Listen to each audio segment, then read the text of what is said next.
Hey everybody, welcome back to the SuperBake podcast. I'm your host, Baker. Let's talk about stuff.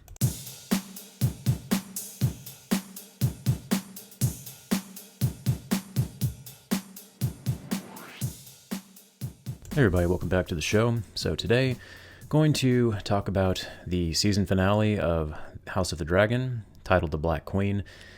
Give my thoughts on that. Spoiler warning, of course. As per usual, I'm going to be talking about some pretty heavy story content there. So just going to give my thoughts on that episode and then kind of give my overall thoughts on the season as a whole and kind of how it stacks up. And then later in the episode, I do want to talk about the Nintendo Direct that premiered earlier this week and just kind of give my thoughts on some of the things that were discussed or shown during that premiere. So let's get into House of the Dragon first.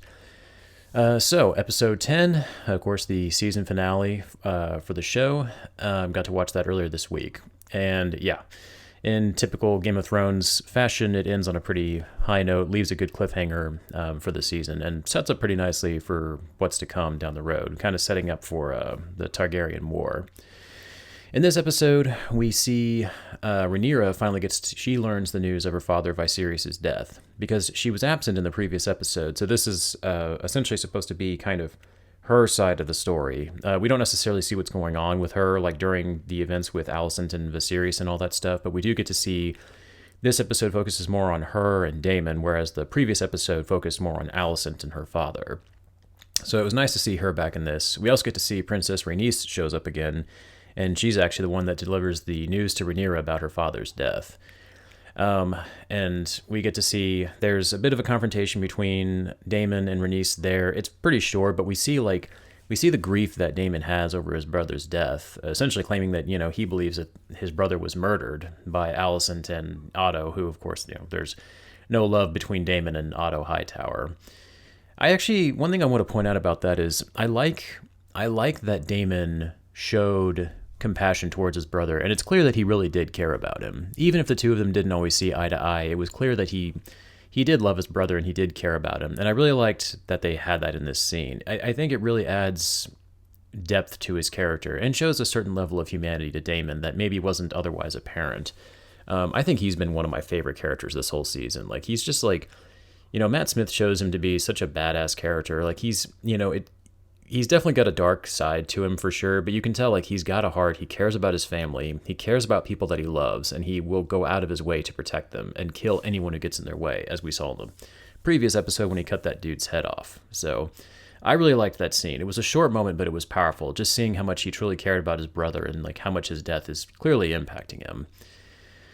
And so this kind of sets the wheels into motion for the rest of the episode, where basically Rhaenyra is plotting against Alicent's son Aegon, because she learns that from Princess Rhaenys, that Aegon II, I think that's his name. It's either the second or just Aegon the First, but he is named as heir to the throne, and he's basically sworn in and all that, and they go through that whole ceremony.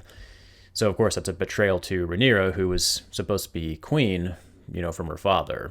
So now we kind of see the wheels in motion in this episode, where it's clearly leading to civil war happening between the Targaryen families. And so it's definitely feels like it's setting up for some pretty big conflicts to come later on, I'm assuming in later seasons. And then we see in this episode, there's Rhaenyra is trying to give birth to another baby, but the baby is stillborn. And so, unfortunately, we see a pretty tragic and pretty brutal, gory scene with the baby's birth. That's another thing about this show that I've noticed this season, is we see that where, man, like, there's some bad luck happening with, like, giving birth to kids in this season. Like, we see that with Rhaenyra, with this one, Daemon with his former wife, with one of theirs, and then, of course, with Viserys, with a son with his first wife before she died. So it's like, man, that's been kind of a pretty brutal theme of this season so far. It's like, man, I don't know why anybody in their family would want to have kids, honestly. After everything that's happened, it just seems like it always brings bad luck. But yeah, that was something that I noticed. Just kind of a interesting theme of this season. I don't know if that was by design or if just kind of a coincidence with the writers. I would assume that was by design. I mean, that's just kind of my guess there. But yeah, that scene, that was pretty brutal to watch. I'm not gonna lie. Like, I genuinely don't have a weak stomach when it comes to stuff like that, but like that scene, I found myself kind of looking away at times because it was pretty brutal to see for sure.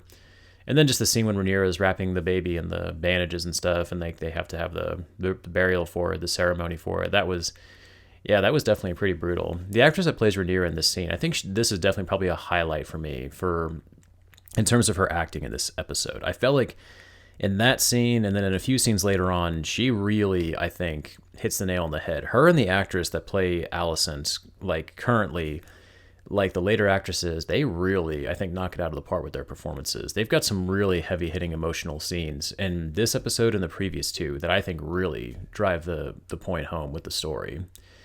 We also get an interesting callback to earlier in the season too. Otto Hightower shows up to basically deliver terms to Rhaenyra and Daemon to, swear fealty to Alicent's son. And it's an interesting kind of like reshoot of like a similar scene in the season when Daemon leaves King's Landing to go to Dragonstone, and we see Otto Hightower show up, and there's that brief little confrontation between them where they're kind of squaring off, and it looks like they're about to, it's about to come to swords essentially, and then it's broken up when Rhaenyra swoops in on a dragon. So we get that again in this scene where again Otto and Daemon are about to, come to blows over this, and then Rhaenyra swoops in on her dragon, essentially surrounding Otto Hightower on that bridge. I got to give Otto Hightower credit, man. That dude, he has got some guts, because that's like the second time he's been surrounded by his enemies, one of which was a dragon. And man, that dude does not flinch. That scene, watching that, it's like, man, not a drop of sweat is going down that dude's forehead, man. If that was me, I'd be just, oh man, I'd just be crapping my pants. Like that scene, that's intense. I like his character. I know he's kind of a jackass, but he's kind of got that thing like Tywin Lannister. Like, he's kind of got that leader's charisma about him. I don't know. I like Otto Hightower, but I also like the actor who plays him. I like Rhys Ifans, so I think he's been playing that role superbly. But I liked that callback. I liked that they added that little detail in the episode. That was really cool to see. And it was kind of cool to see Rhaenyra, having a confrontation with Otto now that she's older, and now that we kind of see that she's learned of her father's death. We see that she takes that pin on his shoulder, the hand of the king, and just kind of tosses it, accusing him of being a traitor. So that was a cool little moment between those two characters. It's cool to see her kind of see Otto for what he really is and kind of call him out on it. So I liked that moment. That was a nice scene to have in the episode as well. And then, like I mentioned before, after that, this sets the wheels in motions for essentially conflict to break out between them. And one thing I like about this episode, another thing I like about this episode is I like how, despite everyone else, including Daemon, kind of being all bloodthirsty and wanting to go to war immediately with Alicent, Rhaenyra is actually the one person who seems to be, like, kind of level-headed about it, and she's the one that's kind of telling everybody, like, no, let's try to stay calm, let's try to keep our cool here. I like that about her character. I like that she's kind of being the voice of reason when everybody else is, like, just ready to go kill somebody. I like that. And I think even Princess Rhaenys says that at one point, that like Rhaenyra is like the only thing keeping the kingdom together. Because I think she says that at one point. Rhaenyra says it like when they're having a council meeting, like, like I don't want to be the queen of ashes.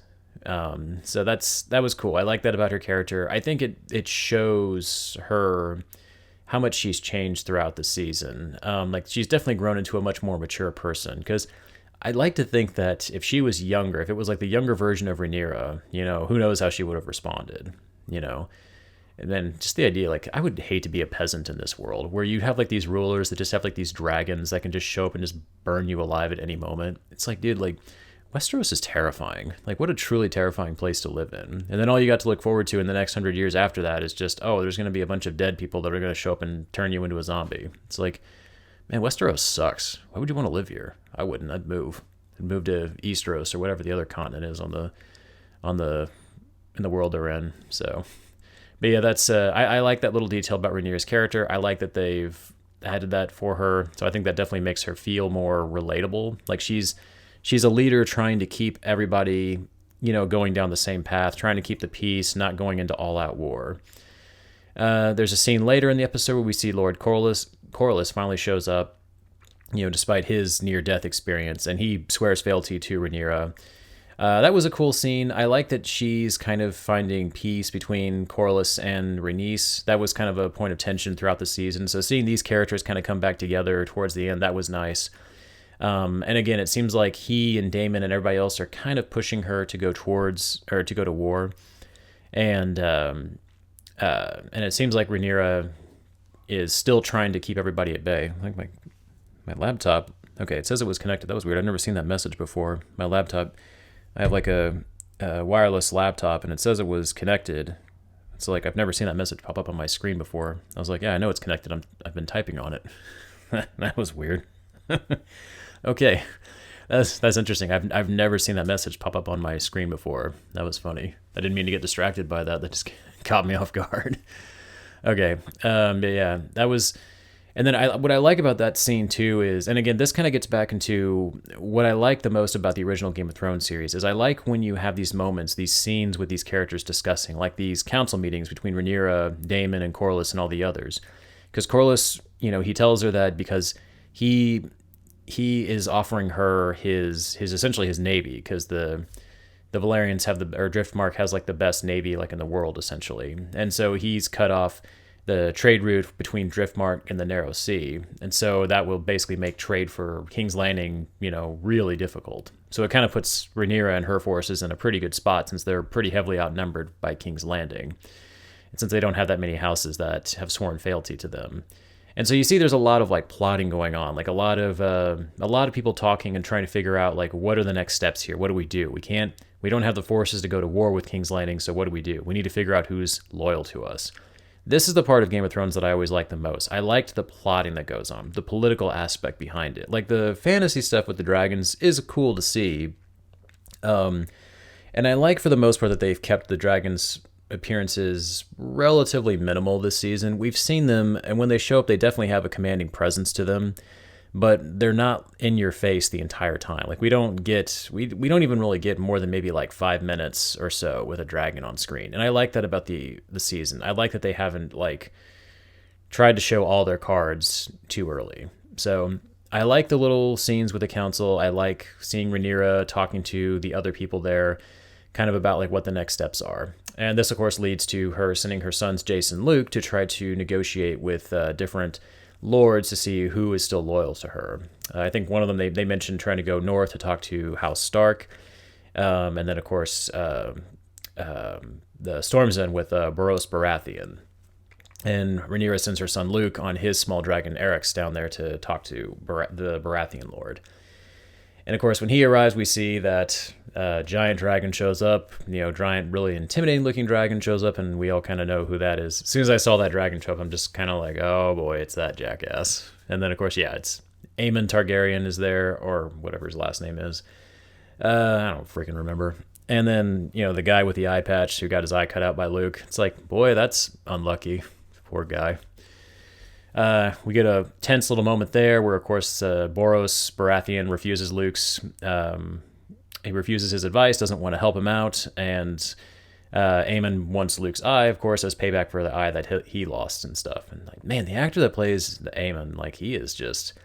That guy is all kinds of creepy. Like, he definitely has a good villain look to him, for sure. I don't know if it's like the hair or whatever, or just the eye patch, the combo of the two. But man, that dude, he shows up and he's just like, he's ready to just kill Luke. You can tell he wants to kill him so bad. Like, he keeps telling him, like, I'm not going to blind you. I don't want to fight you because that wouldn't be worth it. And he goes, I just want your eye. I'm just kind of like, nah, we know you, buddy. You want to kill this kid. It's like that poor kid. It's like you have like the world's creepiest, basically freaking psychopath trying to kill you. And it's just like, and all you did was try to defend your brother. I feel sorry for that kid.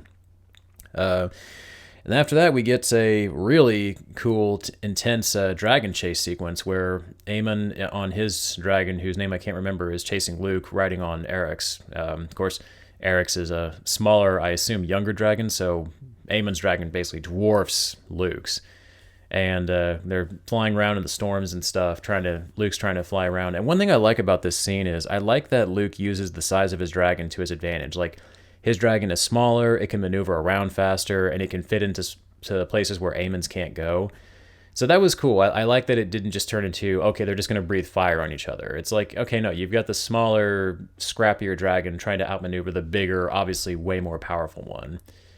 And then, of course, there's that. It kind of did what I thought it was going to do. There's that brief little moment where they fly above the clouds, like Luke does on his dragon, and he flies above the storm so he can get a clear view of everything. And it kind of reminded me of the scene in Matrix Revolutions where Neo and Trinity, when they're trying to outmaneuver the machines, they fly above the clouds, and there's like that peaceful moment for a split second where they see the sunlight before they drop back down into the storms. We get that scene, and then of course I kept thinking like the dragon's gonna pop out. That big dragon's gonna pop out any moment, and sure enough, it did. It jumps out and grabs Luke's dragon and just basically bites it in half. Which I was like, "Jeez, that was freaking brutal." And then of course it doesn't actually show Luke getting killed, but I assume he's dead because it's like, okay, well, best case scenario, he grabbed onto Aemon's dragon, but I feel like somebody would see him as soon as he got back home. I'm pretty sure he's dead. But man, that was brutal. I felt bad for his dragon. I actually liked that little dragon. And seeing him getting bit in half, I was like, oh man. It reminded me of Game of Thrones where the green dragon, whatever he was called, is it Viserion, gets shot with a bolt through the neck, except this was obviously done much better. That was a dumb scene that shouldn't have happened. But yeah, that was pretty crazy. And then of course you see Aemon afterwards he clearly looks worried because he's like, oh God, no, this is going to blow up in my face. It's like, yeah, mom's gonna be mad at you, dude. But yeah, that was cool. I like that scene. I like the little chase sequence with the dragons. And again, it wasn't super long. It was only about maybe a couple minutes or so, but it was pretty brutal and pretty creepy to watch. And just the fact that they were doing it in the middle of the storm. I like how if you watch closely, you can see like the silhouette of Aemon's dragon like just looming over Luke's dragon. And it's like, it's really cool how they did that, like with the effects of the lightning strikes, and you can kind of see its shadow on the cloud. So that was really cool. That was a nice little detail that they added in there. And then the next scene we see, of course, Rhaenyra's going to find out about that. She learns of her son's death and shows, great anger at that, which basically cuts to the credits, leading right into, the big war that's coming. Like, this is obviously going to be the thing that's going to push her to war now. It's like before she was keeping a level head, and this is probably going to be the thing that's going to essentially convince her to go to war with Alicent and her children. And so it sets up pretty nicely for season 2. So yeah, I mean, as far as this episode goes, yeah, I mean, I think this is the way to end a season. It gives you a good cliffhanger for what's to come. It sets up all the pieces in place for the big conflict that's coming down the road. All the characters seem to be in place. All their motivations are clear as far as what's going on. It's clearly, Rhaenyra versus Alicent and her children. So yeah, I mean, this was a fantastic season finale. And as far as my thoughts on the season as a whole, yeah, overall, I really liked House of the Dragon. And I said this in the previous episode, and I stand by this. You're going to hear me make comparisons between this show and Rings of Power.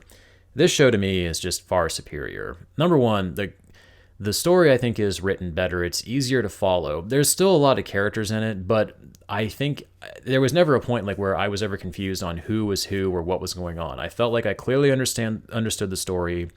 I understood the character motivations, and I was genuinely interested in what was going on. This felt kind of like the first season of Game of Thrones, like where they established all the different houses, all the different players in the story, and I was genuinely interested in what was happening and wanted to know what was going to happen in the next episode.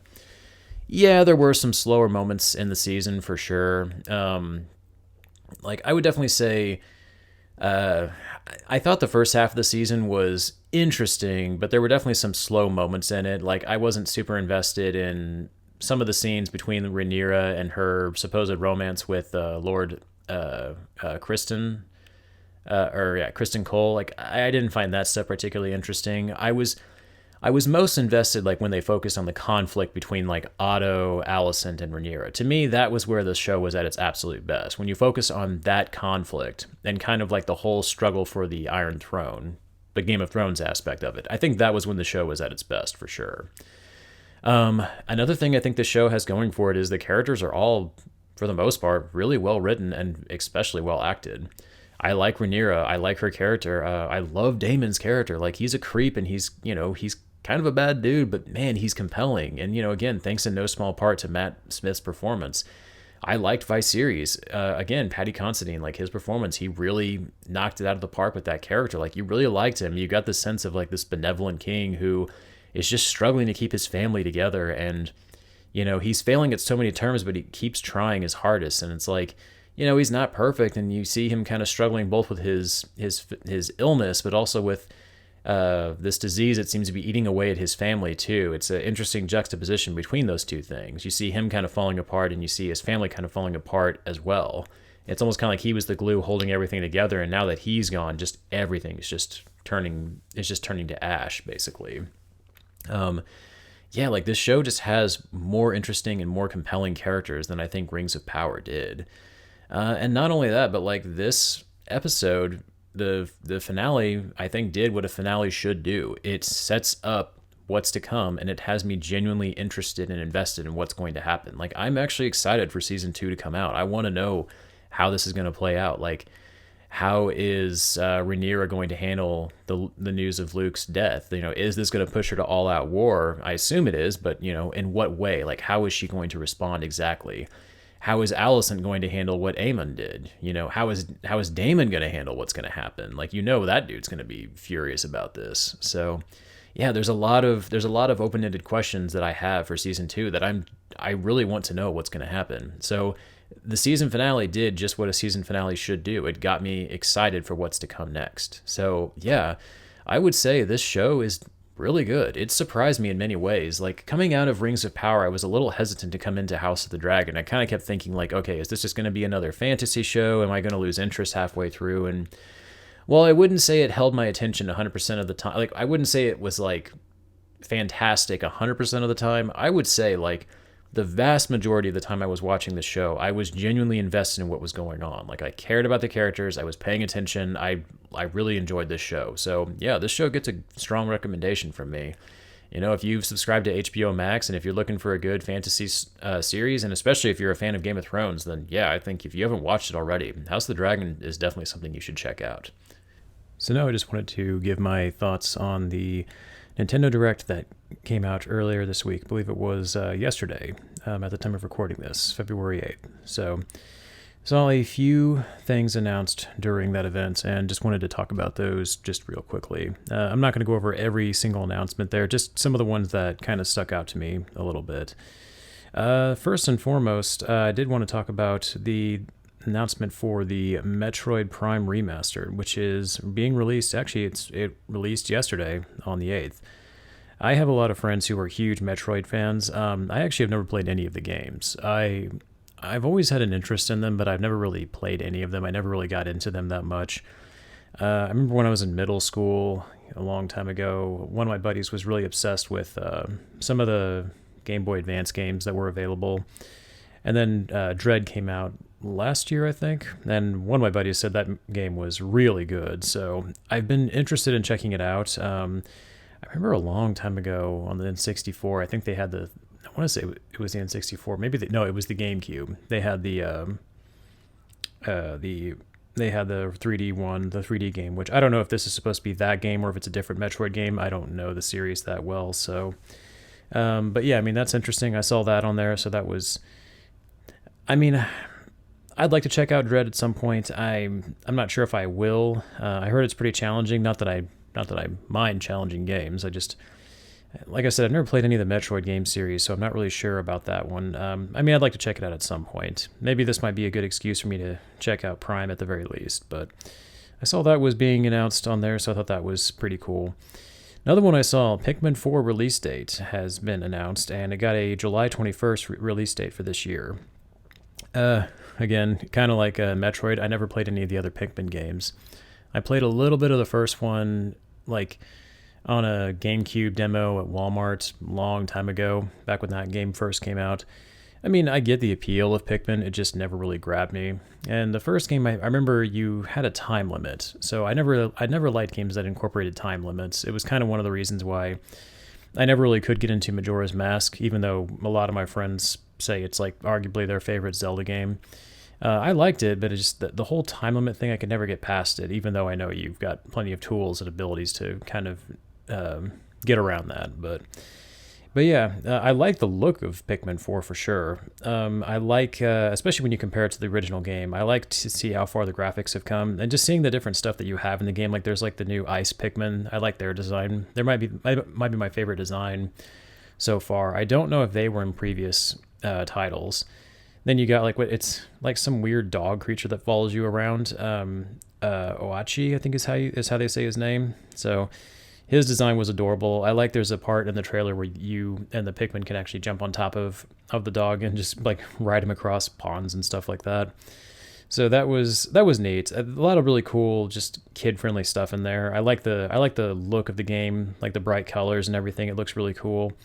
I also like how in the end it almost looked like it shows like a darker side of Pikmin. Like it shows this area at nighttime and one of the creatures that you fight, its eyes start glowing red. So I don't know if that's supposed to be kind of like what Breath of the Wild had, where at certain points enemies become more aggressive and they become stronger. So I'll keep an eye out on this one for sure. But yeah, July 21st of this year that releases. Looks like some Game Boy and Game Boy Advance games are also going to be available on the Switch Online. Again, starting on February 8th. Man, Nintendo just knocking these out of the park with release dates.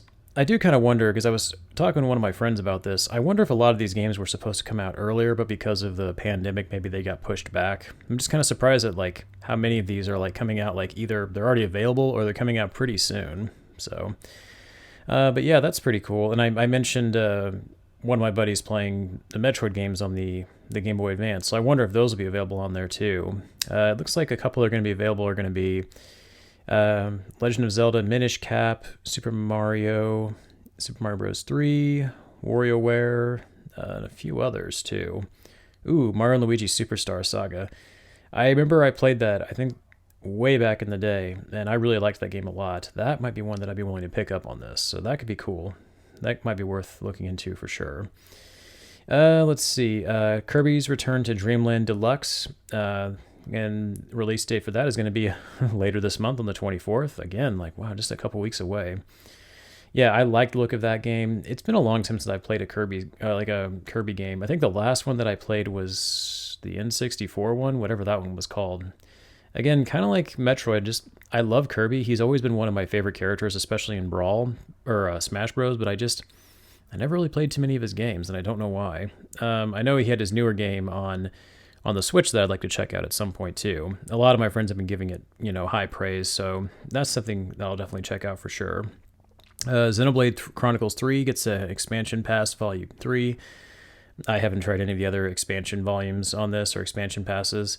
I did really like that game a lot. Not to go into that one too much. I've played Xenoblade Chronicles 2 and 3. I did not play the first one. Well, no, I started the first one and got about 10 hours into it back on the Wii. But just never really got around to beating it. But I've beaten 2 and 3 and really enjoyed them.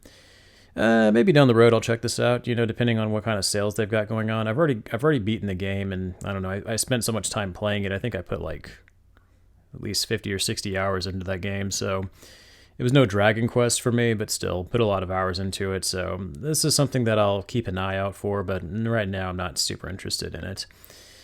One game that also kind of caught my attention that I didn't even know about was Disney Illusion Island.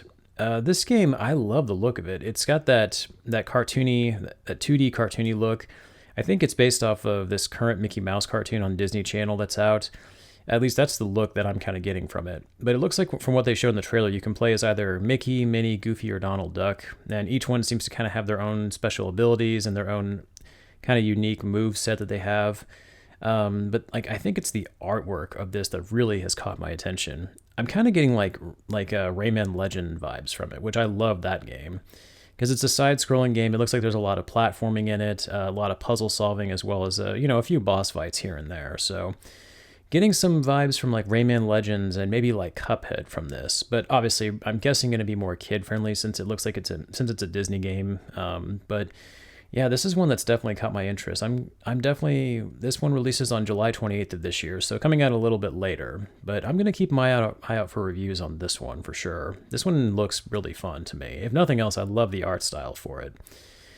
Octopath Traveler 2, the demo released yesterday on the 8th. And the full game will be released later this month on the 24th. So, of course, we knew about Octopath Traveler 2 for a while. So it's... The story, I think, is going to follow 8 different characters from the first game. I like the first game a lot. I will admit the more I got into it, the less interested I got in the game. Not that I thought it was bad or anything like that, but there were just a few things about it that a few issues I had with the first game that kind of just started to add up over time. Like the biggest one that I had was that despite it being called Octopath Traveler, insinuating that you are traveling with 8 people, their stories don't really seem to mesh very well together, and you don't really get a lot of interactions between the 8 main characters, which was kind of a disappointment in the first game. So I'm hoping that they'll fix that in this game. You'll see more interactions between them, and hopefully they'll figure out some way to actually give all 8 characters like one overarching story. Like you can have the individual stories for each character as well, but I really would like to see like one main story that they all play a part in. That would be nice to see. I guess time will tell there, but I don't know if I'm going to get this game at least right away. I would say that I'd wait for it to go on sale, but like I feel like Nintendo never has sales. Like I can't speak for Microsoft because I don't have an Xbox anymore, but like Sony, I feel like they've always got sales in the PlayStation Store, like all the time, even on relatively new games. So I don't know if this ever does go on sale, or I don't know if I'm ever able to get it just, at a cheaper price, maybe like used from GameStop or something. Maybe I'll check it out, but this isn't one that I'm in a super big hurry to get unless it just gets like raving reviews, like unless people are just going nuts over it. Then maybe I'll consider checking it out. But as of right now, it's definitely much lower on my priority list, that's for sure. But the biggest one that I wanted to talk about, the biggest premiere, which of course I'm sure this is going to come as a surprise to absolutely nobody, was the new gameplay trailer for Tears of the Kingdom, the new Legend of Zelda game. So yeah, they showed the gameplay trailer for it. There's also going to be a collector's edition, and they also talked about a Link amiibo that you can get. This game comes out May 12th of this year, so a little ways off, about halfway through the year almost. So yeah, we got to see some more gameplay footage of it. It looks like in this one there's going to be more vehicle usage. I think there was a little bit of that in the first one. It's been a while since I played Breath of the Wild. I think I remember I never really messed with vehicles in that game beyond like riding on horses, but I thought I heard that some people had figured out ways to use, I think, some of Link's abilities to create vehicles or something that you could use to navigate around the land. In this one, it looks like there's a lot more of that. And like you can see, there's several parts where it shows Link riding around like in the sky, like on hovercraft, as well as like these makeshift four-wheelers, like when he's on the ground. So that's pretty interesting. That'd be cool to see in a Zelda game. I just can't get, one thing I want to talk about though, like I can't get past the fact that there's voice acting in it. I mean, I know that was in Breath of the Wild, so I kind of got used to that after a while playing that game, but man, after all these years of just no voice acting in any Zelda game, it's just so weird to hear somebody actually speaking in complete sentences in those games. Like it's always been kind of like like Banjo-Kazooie or something like that, where characters just make sounds or guttural noises, but nobody actually speaks in complete sentences. You just read the text or dialogue on the screen. So whenever the trailer started and you could hear the ominous voice in the background, I was like, what the... This is a Zelda game? Like, am I watching something else? Like, I mean, I guess I'm used to it, but it's weird. If it wasn't for like Link and Zelda being in the trailer, it almost wouldn't feel like a Zelda game in many ways. And I don't mean that in a bad way. It's just, it's an observation that I made about it. Yeah, this definitely looks like Breath of the Wild in every way. In some ways, it almost kind of looks like it's like an expansion rather than a sequel in many ways. I'm kind of wondering, like, not that I remember how much of the map I explored in the first game, but I wonder how much of that they're going to keep in this, or if it's all going to be new. It looks like it's going to be huge, though, and it looks like there's going to be like different levels to the world that you're in, too. Like when the trailer opens, it looks like they're almost in sort of like an underground cavern, so maybe there's going to be like a subterranean world that you can go to.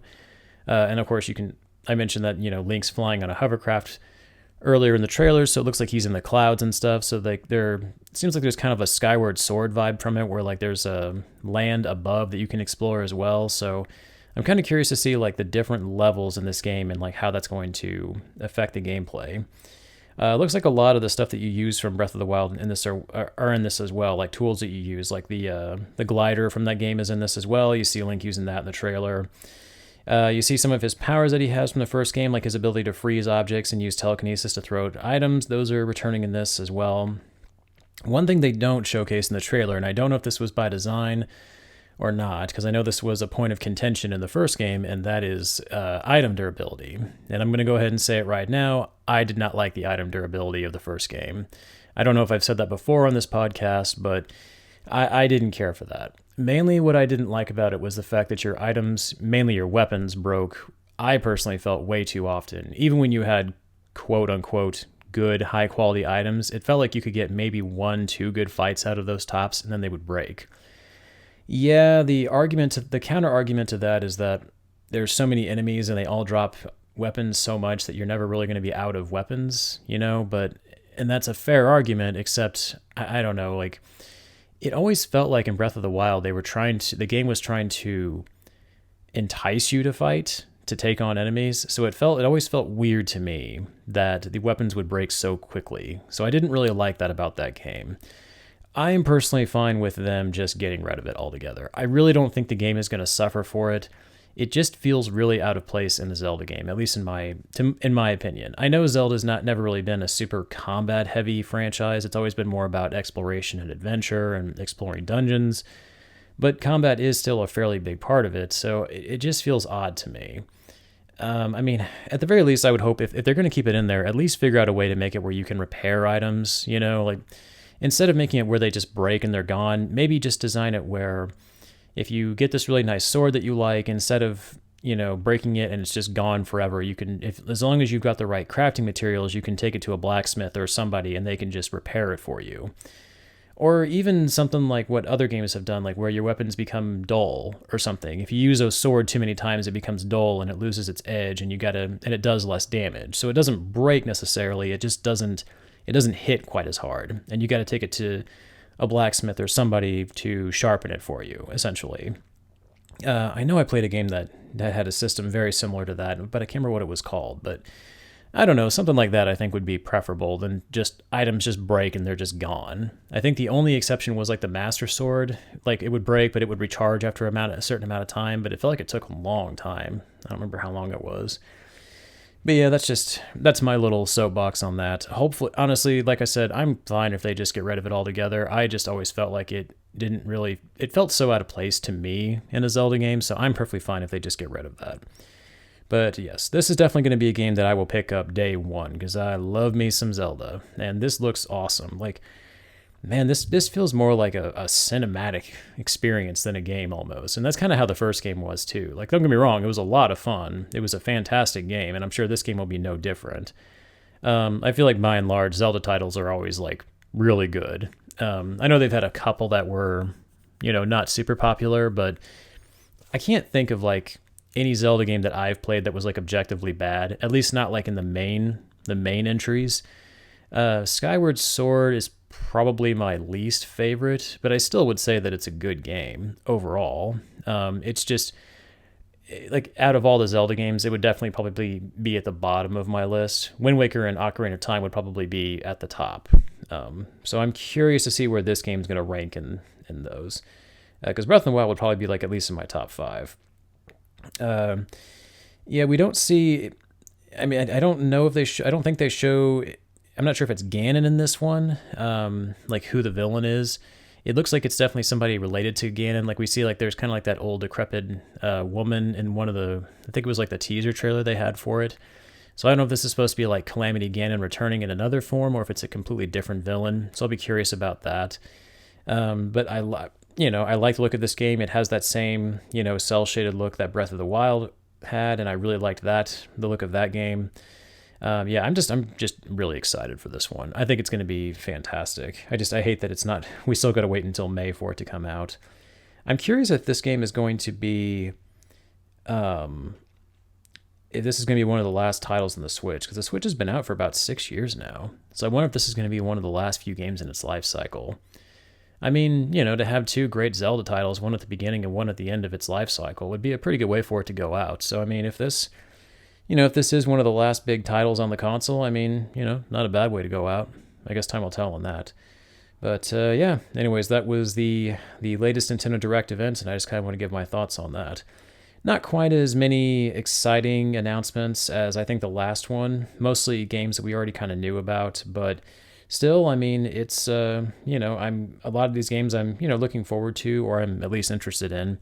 And I'll definitely be keeping an eye out for these. I have such a huge backlog of games I have to get through right now. There were so many sales around Christmas, so I've just got too much to get through. Like I'm playing through Miles Morales for the first time. God, I forgot how good those Insomniac Spider games are. Like they're just so amazing. Like just the way the web slinging feels in those games. After I beat that, I got Sonic Frontiers, and then I'll probably play either God of War Ragnarok or maybe the Tales of Symphonia remaster, because that's coming out in about 2 weeks. So I've got way too much stuff to get through. All right, everybody. I think that's going to be it for today's episode. Once again, I am on Anchor, Spotify, and YouTube. Please feel free to like, share, and subscribe, and I'll catch you all next time. Later.